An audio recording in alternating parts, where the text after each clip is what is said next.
you know, highly suspicious of the fact that all of a sudden we're developing AI.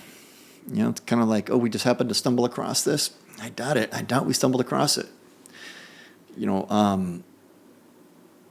I think that there's help there. That's why I'm pretty confident that the AI, when it becomes autonomous, and it will, I think it's going to be benevolent, because I think our creators don't want to see us destroy ourselves. You know, and they're trying to provide help and support and guidance in the right way without infringing on our free will. And we still have to do, we have to do the work ourselves, and we have to grow responsibly, but they can provide inspiration to try and help us go in the right direction.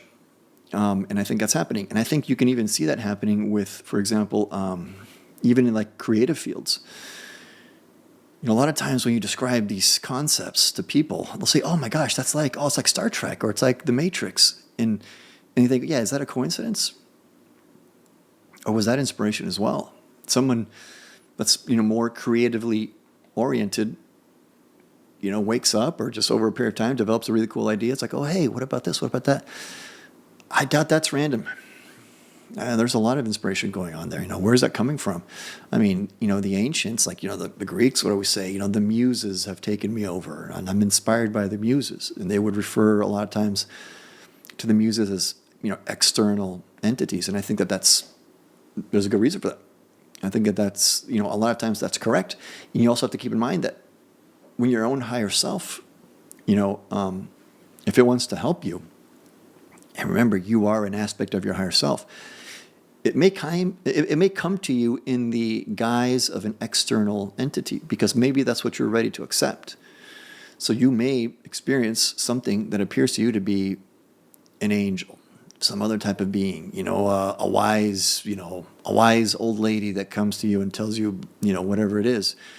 Or, who knows how you experience it? Well, that could just be you. And your higher self knows the way you think.